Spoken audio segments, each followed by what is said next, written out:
Alright, so playing as a squad leader, there's pretty much three main jobs that you're going to be doing, and that's going to be getting your troops to the battle faster, placing garrisons, and updating your map with marks to get a better battlefield awareness.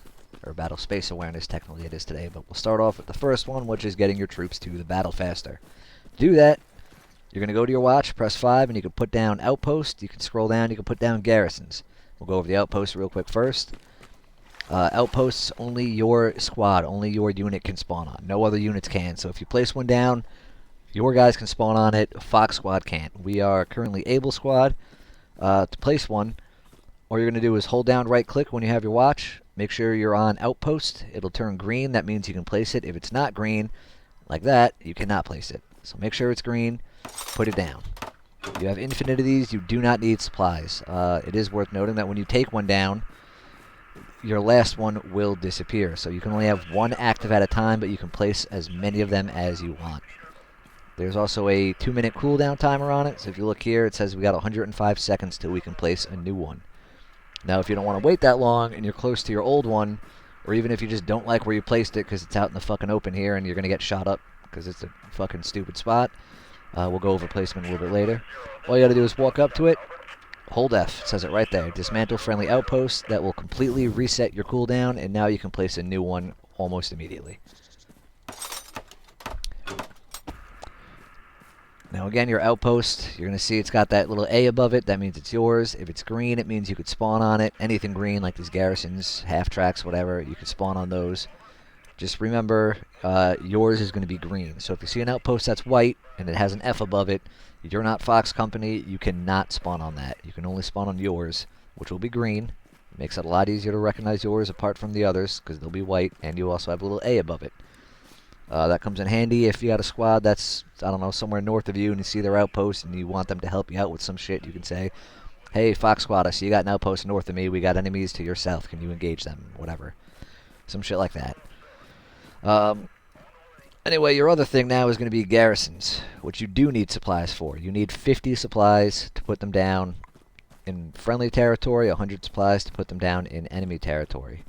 They can only be placed in owned areas, so if there's neutral territory on the map, as in the beginning of a game, you cannot put up a garrison in there. Keep that in mind. Don't try to put garrisons in the neutral zone, because you're just going to be wasting supplies. But if you're lucky enough and you take that zone, good. You can place a garrison there now.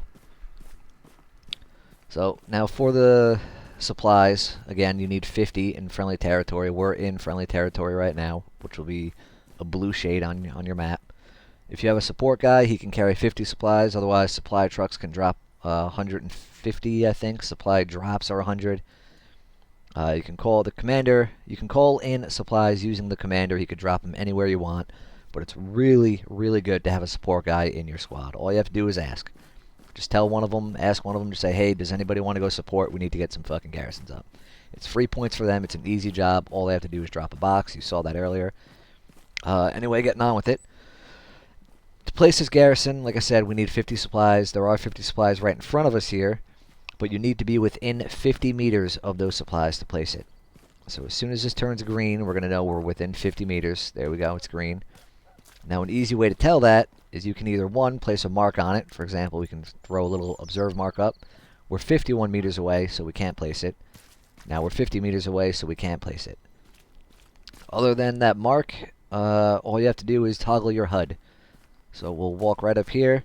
Should be within 50 meters. We press T. We can see the supplies. Now, if we go past 50 meters, we cannot see the supplies anymore. That's just a quick, good way to do it. So if you know there are supplies there and you're not trying to put marks down, just press T. It'll toggle that. It'll show you where those supplies are. If you can see the supplies, you're in range. All you got to do, again, is hold down right click, scroll down to Garrison if you haven't done that already, hold down left click, bam, got a Garrison's up. Those supplies are gone because this cost at 50, so there's no more supplies up there. And now everybody, your entire team, can spawn on this garrison. Again, we're going to go over some tips and tricks to place these and some general rules of thumb that I like to go on. You know, like keeping these covered and concealed. You don't want to put it out in the fucking open where anyone can see it. We'll go over some of that in game. Before we do that, let me just go over some of the terminology I'm going to use and another quick couple of hints to putting up garrisons and whatnot. Alright, so like I mentioned before, the combat zone, I know we've gone over the sectors and the maps and the grid squares and all that before, so when I say combat zone, I simply mean this area here between the C, D, E, and F columns. This is what I consider the combat zone, this whole big box here, because there's a strong point here and there's a strong point here. These are the territories you're fighting over. The C and D is the enemy territory. You're fighting over that while you're trying to defend the E and F territory. Regardless of that shit now, this line down the middle here is going to split our territories. You can already see it between the red and the blue. I don't think I really need that line, so we'll get rid of that. But anywhere in the blue territory, friendly, you can put down a garrison for 50 supplies. Anywhere in the red territory here, you can put down a garrison, but it's going to be 150 supply, 100 supplies, sorry, 100 supplies in red territory. So to do that, obviously one support guy is not going to be enough, and they can only drop one box at a time, so you might have to throw down an outpost somewhere in here and get your guys to build, or get your guys to swap out a support, put down 2 separate boxes, and then you could build one there. That's going to be your best bet. This way the enemy doesn't see a plane coming in, dropping supplies. But again, you can only build an outpost and a garrison in this section here. So you can't build a garrison back here anywhere. You can drop supplies back here, but you can't build a garrison. You also cannot put an outpost back there. In these 2 columns here, the C and D, in the combat zone, on the enemy side of the combat zone, you can place garrisons and outposts. But the garrisons are going to cost you 100 supplies instead of 50. Outposts are still free here. Alright, while we're here, we'll go over garrison placement in the 200-meter radius real quick. So each garrison you place, another one cannot be within 200 meters of it. Really good example of that is going to be that each one of these grid squares is exactly 200 meters. So it's exactly 200 meters from the north side to the south, same from the west to the east, vice versa, whatever. One grid square is 200 meters across. Diagonally, obviously, it's going to be a little bit longer than that because that's just science and math and geometry and whatnot. But regardless of that, it's an easy, quick way to realize where you can and cannot build a garrison. So, for example, we have this one here. This one looks like it's right on the line, which is going to make this nice and easy, which means directly north of that, 200 meters to the next line, we can probably build a garrison north of that. Over here, let's just say that's almost right in the middle again. So here, here, and then down here. So if we put up a little circle around that, this probably isn't going to be the best circle. Deal with it. Anywhere within that circle, we cannot build another garrison. Anywhere outside that circle, we can build another garrison. But that's also actually not true because if we're looking at this, we do have some other garrisons right here, which means, again, we're just going to kind of eye this shit out. Probably have another garrison there, or that's probably 200 meters from that garrison we just marked. Probably 200 there, and probably 200 right about here. So we're going to make another little circle on that. Then we got this one here in train station, which is right on the line, kind of to the bottom of it. So we'll put one there, one here.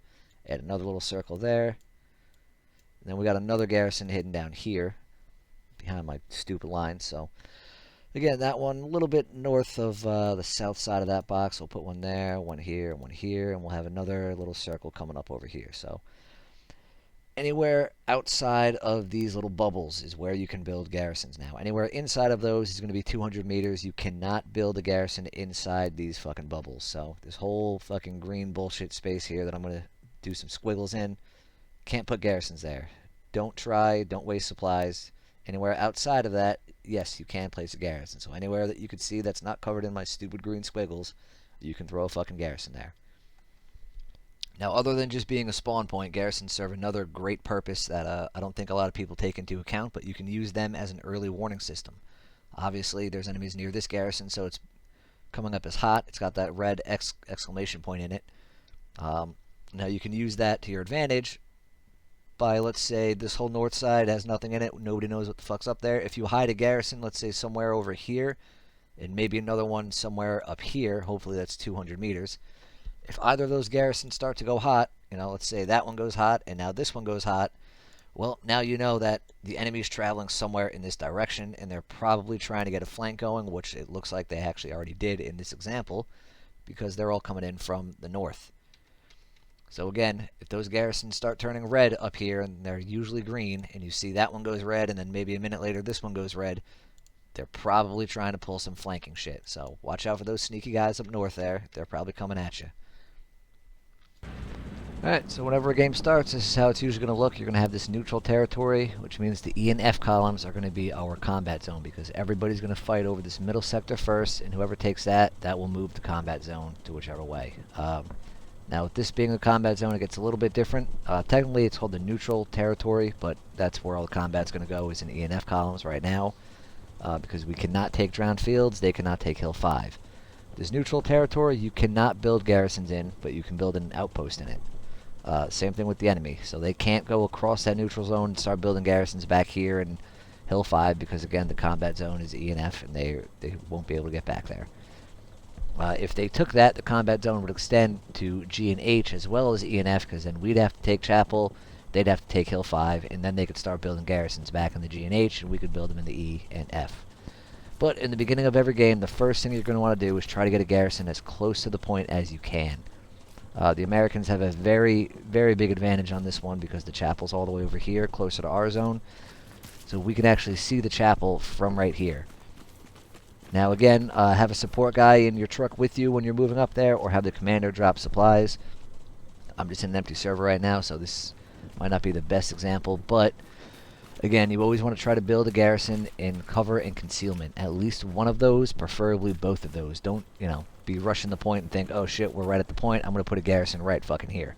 This is a horrible spot. A tank coming down from all the way out there can just snipe the garrison. Guy with a bazooka up in that building can snipe it. Anyone coming from the north can see it, coming from over there. You always want to try to get cover and concealment. At this point we have cover. It's not really too well concealed in here, but we can build this garrison here right on the line of the neutral territory. And now that this garrison's up, all of our guys can spawn in, and they only have to run the, 100 meters to get to that church. While the Germans, their only garrisons can probably be placed back here, and that's a full 250 meters they have to run to get to that church. After that first garrison is placed, then you want to start thinking tactically about where you're going to put your next garrisons. Again, hopefully the other squads and the commander are communicating and they're doing some work here too, but a lot of times I find myself being the only asshole running around building garrisons.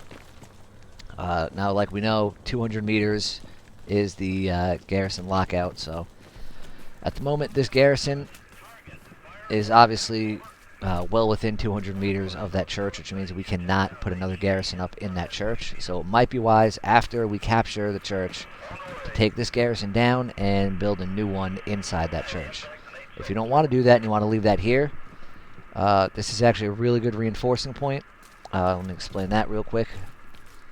So as soon as this turns blue, we can build garrisons in there anywhere, and all the enemy shit that's built in here disappears.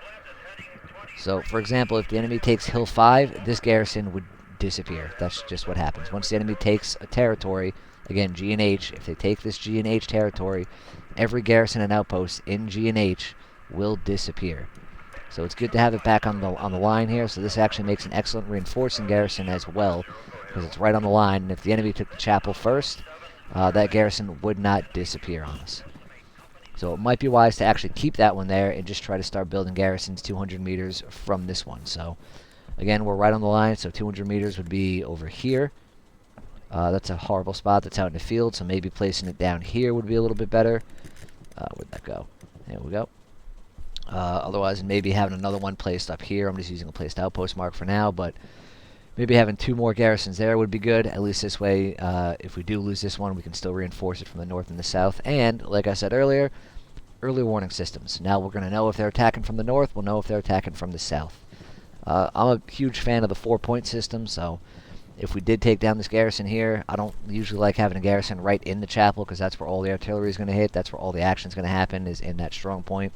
That garrison is going to be vulnerable as fuck. If you have garrisons in, let's just say, the 4 corners of this grid square, that's 4 spots that you guys can reinforce it from and get in there if they do happen to get in. And again, if there was a garrison right in chapel here, that means the next garrisons would have to be at least 200 meters out around here. And that's a pretty big fucking circle to have to reinforce again, so might be better off just leaving that one there, putting those 2 there, or getting rid of that and maybe putting it a little more south so you can put some more garrisons up around it. So just to reiterate, cover and concealment here. We have 100 supplies right here. Now that doesn't mean we're just going to build the garrison right fucking here, because there's, yeah, I guess there's some cover around and a little bit of concealment, but it's still way too fucking open. The enemy is all going to be attacking from the west side, so we do not want that garrison anywhere in sight from the west. So there's multiple places we could put it, but again, you could be 50 meters from these supplies, so try to find your best corner, hide the fucking thing in. Cover and concealment's the best bet. So for example, back here we have cover and concealment. We can put it right over here in this little bush, and now it's completely covered from the west, pretty much completely covered from the north. Decent concealment to the south and the east. Of course, somebody might see that. Again, it's not usually glowing to the enemy, but that cover and concealment is going to help out a lot, because now they're going to have to search for it. This is, unfortunately, a very common area for garrisons to go up, so the enemy recon teams will probably be over here searching. But if you put it all the way back here and hide it, maybe they won't see it. They'll probably still hear it. They'll probably still take it down. That's just the way these things go, but it's better than being out in the open over here. Always think about that before you place it. You got 50 meters to those supplies. So anywhere within 50 meters of those supplies, you could build that fucking garrison. Don't just put it up right next to them just to get a garrison up. Sometimes just getting a garrison up is good in a pinch, but if you have time and you're on the defense, try to hide it. Try to cover it, or try to keep it covered from all sides and try to hide it. Alright, so normally this is what you're going to end up seeing on your map. You'll have guys that'll place garrisons right in the points, that's fine. We got a little reinforcing garrison here for Hill 5. I always like to have at least 2 garrisons set up and ready to go for the next capture point, because if the enemy captures Chapel and Hill 5 has nothing, we're fucked. Or if a recon team takes out the garrison on Hill 5 before we capture Chapel and no one gets one up, going to be an issue there, but at least now we have a secondary garrison up here that we can go reinforce Hill 5 real quick from, or even the one from Red Roof House. We got lucky where that's within 200 meters, so it's actually pretty close. We can reinforce Hill 5 real fast if Chapel goes down. Now for Chapel, it's going to be a very good idea to have more garrisons on the current defense point. At least 3 I'd go with. So for this example, we're going to try to get one to the north of it. Up here should be about 200 meters from that, and down here should be 200 meters from that one. And now this way we have one north and south. We'll know if they're coming in from the north, because that'll highlight red. We'll know if they're coming in from the south, because that'll highlight red. More than likely, if the enemy's point's down here, most of their garrisons are going to be down by drowned fields as well. They're probably going to be coming in from the southwest, so this garrison's going to go hot real fast. So we're going to go throw 2 garrisons up over Chapel quick. And now one more time, if there are supplies down, and you can't place the garrison because it's too close, find any garrison close to that, or close to be the Chapel. Go ahead, throw a mark up on it, observe mark. We know that's 190 something meters, so now we're out of 200 meters. We're gonna see if we can find a good place to put it. Going back this way just gets us too close. We could place one here. I don't really know about that. Maybe in this corner. You kind of have to guess and check. Again, you want to keep it so that pretty much the west, the north, and the south are as covered as you can get them. So in this corner, we at least have 2 of the 3, I should say, done. So it's covered from the north. They can't see it. They can't see it from the west. They might be able to see it from the south. We got a little bit of concealment with the bushes and shit here. We got a decent amount of concealment from the east. Northeast might be a bit of a problem. But now we have a garrison up there, exactly 200 meters away from the Chapel. If the garrison on Chapel goes down, which it probably will, because tanks and artillery are going to be shooting at it, we can now reinforce it from the north, and we have our early warning system set up in the north. As soon as the enemy gets within 100 meters of that, it's going to turn red, and we're going to know, shit, they're coming in from the north. So now we're going to go set one up down to the south of Chapel as well. So now this is a pretty ideal setup for Chapel. We have the one garrison in the Chapel, we have one north, we have one south. It'd probably be good if we could get one a little further out to the west here as well, just to cover that approach. Again, early warning system. And it'll give our guys a good chance to kind of move in, or inland a little bit more, and then flank down to the south and try to get up behind drowned fields. So we're going to go check out that move mark. Before you ever ask the commander for supplies, it's good to know the area. I don't know what the hell's around that move mark. It looks like hedgerows like that, so that corner should be good, but we don't know that for sure. These maps can often be wrong, so get to that spot before you ask, or at least have eyes on it. Now once you're at that spot, or once you have eyes on that spot, you know it's completely fucking secure. Then you could start asking the commander for supplies. Put your mark down, tell him, hey command, can I get supplies in Echo 5, E5. He'll see your supply mark. Let's just pretend that's a supply mark for fucking tutorial's sake here, because I'm playing as the commander, so I can make this shit easier. And then all you gotta do is just sit here, wait, keep the area fucking secure, and get another garrison up. And I'm gonna iterate this one more time. Cover and concealment for the garrisons. At least one of them is good. If you have none of them, do not put it up. So if you can only put a garrison in this fucking field somewhere, probably not fucking worth it. If you want to put the thing up just to get some guys in, go for it. Otherwise, your best bet is going to be to try to find some sort of cover or concealment. Get at least one of those from the main side the Germans or the enemy is going to be coming from. So here, we can throw it up in this corner. It's kind of in the shadows, so that kind of helps out. But we do have cover from the north and the west, which is mostly where they're coming from, and a little bit from the south as well. And now we have 4 garrisons set up around the chapel. That is beautiful to me. That's perfect. Now we're going to know if they're coming from the north, from the west, or from the south. Of course, they can still get in from somewhere around here. They can get in from here. They can probably come on the diagonals any which way through here and get through it. But at least if one guy gets close to it, we'll know there's at least some enemy infantry there. Even if it's just one guy, we'll know he's coming there. We can get over there, reinforce that, take the fucking guy out. This is a great look for defensive garrisons.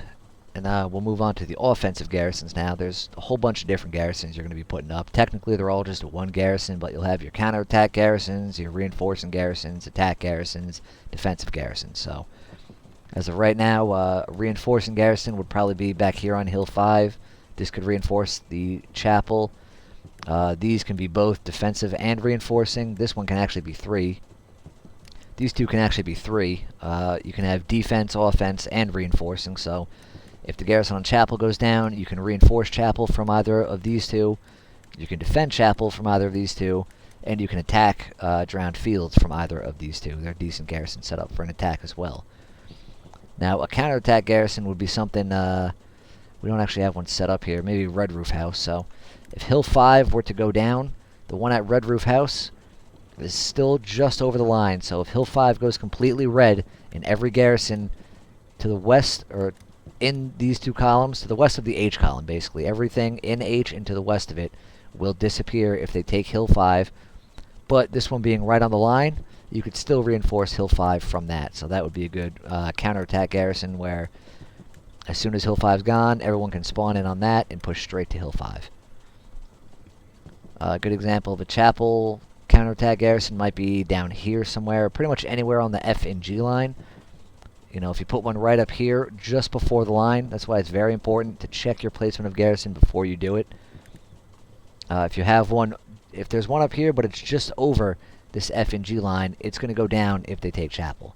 But if it's on the G side of that line, it will not go down. And then you can at least have guys spawn in there real fast and hit chapel from the north, as well as guys from Hill 5. And then maybe if you have one down here, again, just on the side of the G side of the F and G line, they can hit chapel from the south. There's a lot of thought that should go into placing garrisons. You shouldn't just find supplies and place one. If you don't have any other garrisons up, fuck yeah, find supplies, put one down. Once you actually gain positive control of the area you're trying to defend, then you could start thinking about where to actually place garrisons. Otherwise, it's always good to think about it tactically. Think before you place them. Don't just go placing them. Now, it's not a bad idea to think ahead. If your guys are having a really good attack going on drowned fields and you're already starting to capture drowned fields and you see these supplies are here next to flooded house and you're over in this fucking area, get over there and put that fucking garrison up. As soon as drowned fields is secured, you can have a whole bunch of guys redeploy on the garrison here and rush to flooded house and maybe even overwhelm them and take that. Same with this one here. We could even put a garrison up literally right above flooded house. Flooded house is one of those shitty points that's going to be closer to our zone, because once we take drowned fields, the C and D lines will be ours. We can have a garrison set up right here before we even take it. And, you know, we're within 50 meters of flooded house. If they don't have any guys reinforcing it, we could take that real fucking easy. Now again, keep in mind you can only have 8 garrisons up at a time per team. So right now, we already have 7 garrisons going here, which means we can only place 1 more. So now you have to really think about it. Again, if you got a good attack already going on drowned fields, maybe the one up here in D5 is worth it to hit flooded house. If your attack's not going so well, maybe the one over here in C7 would be a good idea, because now you can get up behind drowned fields, and you could still use that to attack flooded house. think before you place it. Just take a look around, look at the map, get your situational awareness, your battlefield awareness, know what's going on, see how the battle's going, then place that garrison.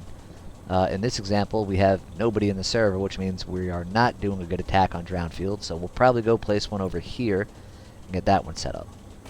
But as soon as we take drowned fields, we can have guys redeploy on that, and we're a little bit over 200 meters closer to flooded house, which is nice.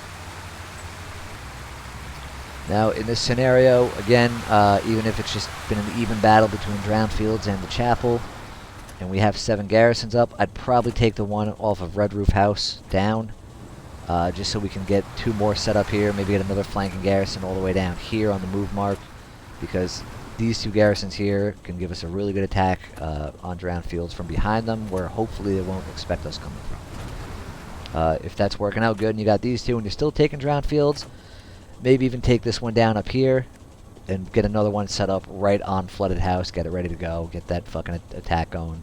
Or if that attack starts to fade out a little bit, again, maybe still take one down and throw one up all the way down here by the attack mark. And then this way, now you can hit drowned fields from all 4 fucking corners. You'll have a garrison set up here, you can hit them from the northwest, you can hit them from the southwest, you can hit them from the southeast, and you'll still have these 2 garrisons attacking from to hit them from the northeast. Or put one right here, get a little bit closer so you guys can reinforce it. Now again, where was I here? Friendly garrisons in enemy territory can get locked out a lot faster. So if there's anybody within 100 meters of this garrison, let's see, 100 meters would be right about here. Yeah, it was close enough. I think it might even be further than that. It could be 150 meters for all I know, but if there's a German running all the way over there, this garrison doesn't just go hot, it gets completely locked out if it's in enemy territory. If it's in friendly territory, any enemies within 100 meters of that garrison, it's just going to make it red. Or not red, it's just going to make it hot. You're going to have a little exclamation point in it. But a German near this garrison, this far away, I mean shit, they could even be all the way up here, that fucking far away, will completely lock this garrison out. So, let's just do this for funsies here.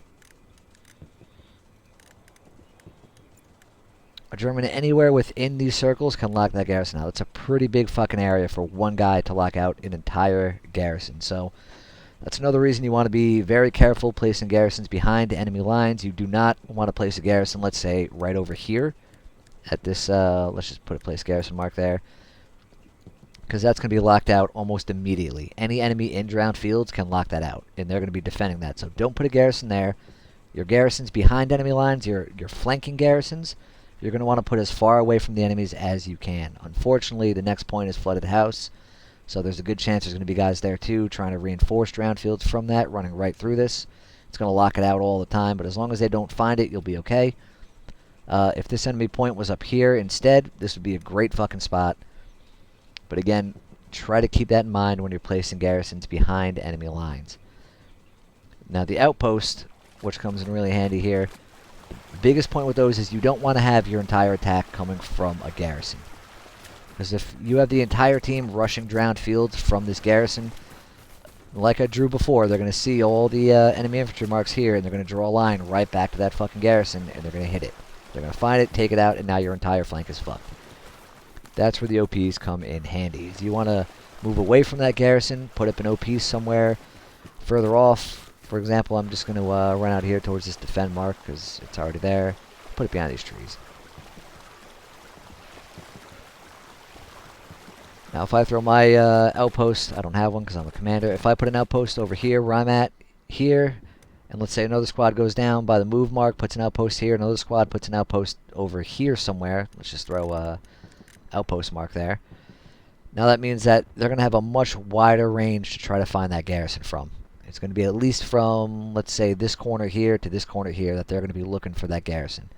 If everyone just puts their outpost down at the garrison or in line with the point, again, they can draw that line straight back to that garrison, find it, take that out, take out all the OPs along the way. Your entire attack just got fucked because everyone was stupid. Don't be fucking stupid. That whole outpost thing kind of goes the same with the garrisons. You don't want your outpost next to the garrison. The whole point of an outpost is that you don't need a garrison to spawn up on it. So if you have an outpost right next to the fucking garrison, that's just dumb. In the chapel example here again, let's say we're defending the chapel. You might want to have your outpost down by this observe, or maybe have an outpost out by the defend, or I don't know, maybe one up by the attack here. At least this way your guys can spawn up a little bit closer to the point, not directly on it, and reinforce it from there. Again, this also helps if that garrison goes down. You can bet any outpost around it is going to be going down as well. Now that your outposts are clear from it, any artillery hitting that garrison isn't going to drop your outpost, and you got a much better chance at getting into the point and securing it and killing whoever went in there and did some fucking work on it. Alright, I know we've gone over pinging shit before and using your unit marks, I guess we'll call them, your basic rifle bitch marks. As a squad leader, you have a whole fuck ton more marks. Now, in case you forgot, to go to your marking options, key bindings, it'll be right here, marking. Mine's left alt and thumb button. I don't know why it's left alt. That's kind of weird, actually, but regardless of that, there are multiple ways to put down marks. The first one being you can simply hold down. I'm holding down my thumb mouse button right now, but your marking button, you can simply hold that down, scroll around this little comma rows here, find which one you want, and place it down. Or you can go to your map. A good example for this would be if you see something over there, but you don't know exact, you're just trying to get a general direction, you can just put a ping down somewhere, kind of judge from here to here. There's a house, there's enemies there. Now you can right click on your map and place any of the same marks that you can place from that comma rows, or whatever the hell you want to call it. And now those marks will show up to certain people. Most of the marks will show up to your squad when you first place them. It'll actually tell you where they show up or who they show up to. So for example, this one here, call in supplies, if you look on the bottom of where it says call in supplies, it says visible to commander and officers. So only the commander and officers are going to see that mark, which means your squad will not, so you don't have to get too worried about cluttering up the map or the HUD for your guys, because that mark is only going to be seen by you, the other squad leaders, and the commander. Now there are other marks, for example, enemy infantry visible to commander, officers, and unit. You have some shit like request supplies is only going to be visible to your unit, while call in supplies is visible to commander and officer. So if you're ever trying to get supplies, or if you ever want your support to drop supplies, just remember there is a difference. It will remind you on the bottom. So if your support guy needs to drop supplies somewhere, I don't know, let's say we want to put up a garrison behind this house, you want him to drop supplies there, don't put the call in supplies, because that's only the commander. Only the commander and officers can see it. What you're going to want to do is put down a request supplies, because that is visible to your unit. So your guys will see that, and now your support guy will see that mark, and he'll know, okay, I want supplies there. Hopefully, you're verbally telling him that as well. If you have too many marks up and you're trying to get rid of some, all you got to do is go to the map, left-click it. It will disappear. It actually says that as well. Click to remove, right on the bottom of that whole thing. Now, as a squad leader, you do have all these marks to use, and they are very, very important.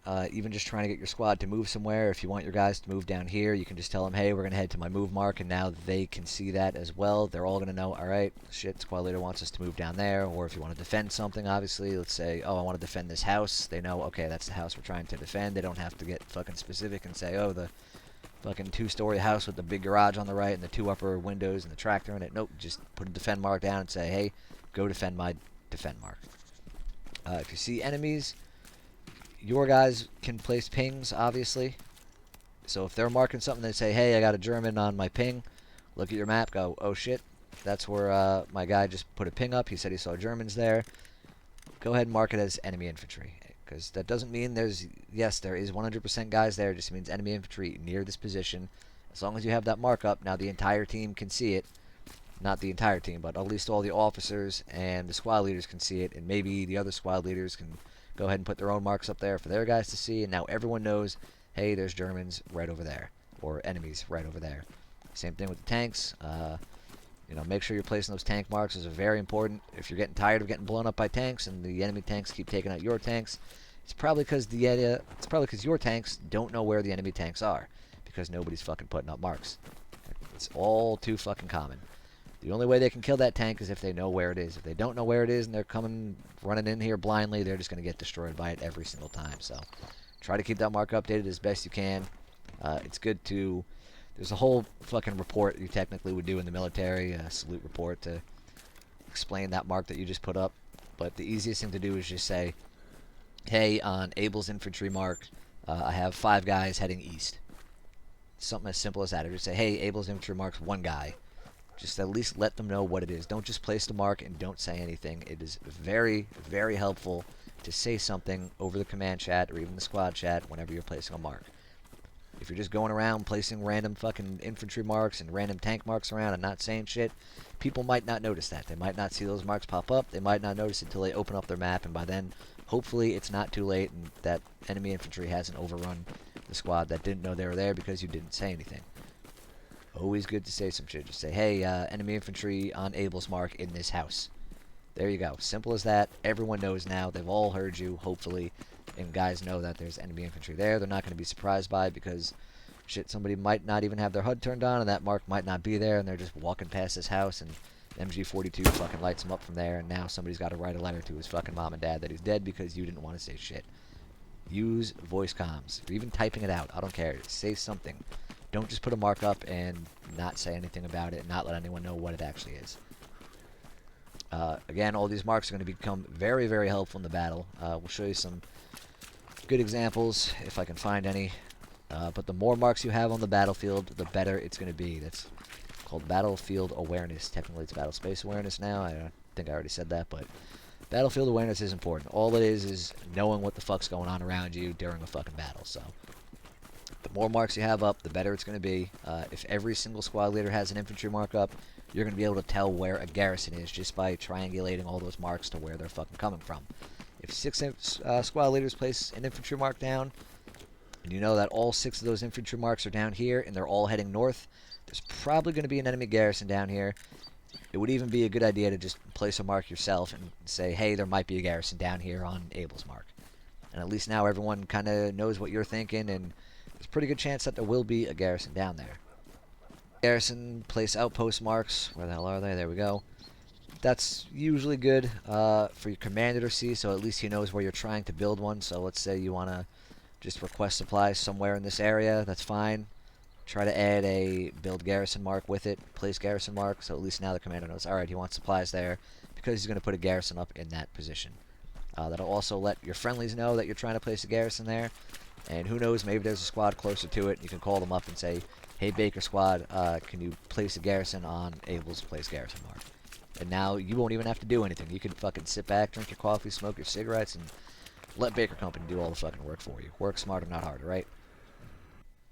Alright, so going back to this map, just for some good examples here, we have these 4 infantry marks, which is clearly in a line. So we are assuming they're attacking like this, coming from the northeast. Now, if we follow that line back, we can assume they probably have outposts or garrisons here, maybe somewhere even a little more north of this circle. You know, could be something up here.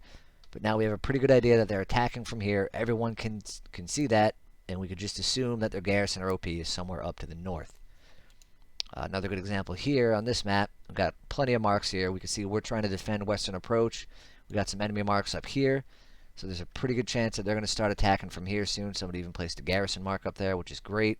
So we know they're going to be trying to come in from here. They got some outpost marks over here, meaning they're probably going to try to come across here. I really wouldn't. It's a fucking wide open field. We really don't want to be going through wide open fields like that. They got a tank approaching down the main road here, and it looks like they clearly have some guys down here too. So we have a pretty good idea that most of the attack is coming from the north and the east.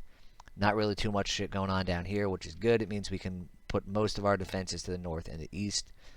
We can easily get up here and have somebody take down the garrison outpost here. And then maybe if we take that tank out, hopefully our friendly tank over here sees him. Which, at least he knows he's down the road now, so he knows he's got a shot. He knows maybe he can flank around and pull some shit on him as long as those marks are up to date. You can also see up here, I've got a move mark, and I assume I had a place garrison mark up there, so that's where the commander's going to be placing an airhead that we're going to try to attack hospice from up here, while we already have a half-track over here as well moving in. But again, it's a good idea to just always take a look at your map. Don't keep it open the entire time. You don't want to get shot, but you also don't want to be on point with your squad because, again, you're going to be looking at the map a lot, not in front of you. If you're on point with the map open, you're fucking useless to your squad.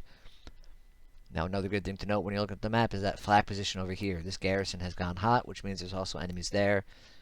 If it was me, I'd be placing an enemy infantry mark somewhere over here just so we know that there's a chance they're trying to get behind us somewhere on this line because the combat area for here is on these lines. Because, again, this whole territory they're trying to take, this whole territory we're trying to take.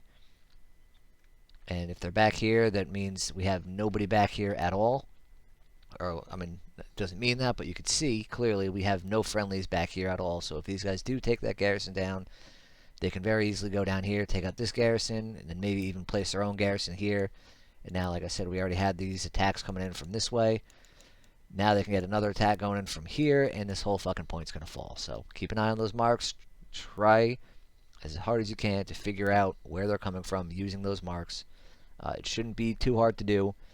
It's proven to be a lot easier than I figure. Also, a lot of people in this game seem to place garrisons and do the same thing over and over, so you can just kind of guess what they're going to do most of the time. But again, this is a good example of marks being up. Everyone knows what's happening. Everyone can kind of get a good fucking idea that the main attack is coming from this bullshit right here. And that's what we're trying to defend. Alright, so to sum this all up, like I said in the beginning of the video, lead your squad, lead your men, put down some garrisons and OPs, and put down marks on the map. Leading your guys, you can do it however you want. It's a game. Remember that. Don't go fucking crazy and start screaming at people and getting all pissed off because they're not doing what you say. If you don't like it, kick the guy out of your squad, get a new guy in there, whatever. Support is probably going to be your best friend. Have a support guy with you at all times. They're going to be putting down those supplies for you to put up garrisons. Going to the garrisons now. 200 meters, can only have 8. Remember the cover and concealment thing. If you don't have either cover or concealment for that garrison, don't fucking do it. Have at least one of those. At least have it covered where the enemy can't shoot you guys spawning in from it, or have it concealed where they can't even see it. If you get both, fucking awesome. Put that thing down right away. That's a beautiful spot. I'll give you a fucking Medal of Honor or Knight's Cross or whatever the hell they got. Otherwise, OPs, use those to advance on a point. Don't have garrisons too close to enemy points or they're just going to get locked out immediately and be useless. Feel free to flank around and try to get some sneaky fucking garrisons up with the support swap or use the commander supplies. Don't forget, commander supplies are visible to everybody, including the enemy. They'll track that parachute coming in and they'll send a squad over to take you out and take out those supplies. And use your marks. The more marks we have on the map, the better it will be for the entire team. If the entire team is constantly placing marks, we're going to know where the enemy is and what every move they're making is. And that battlefield awareness is going to give us a huge advantage during the battle, and we're going to win the game very easy because you as a squad leader are a cool dude who's not being an asshole. You're building garrisons and you're marking the map, and now we can spawn anywhere, take anything, and we know where everybody is.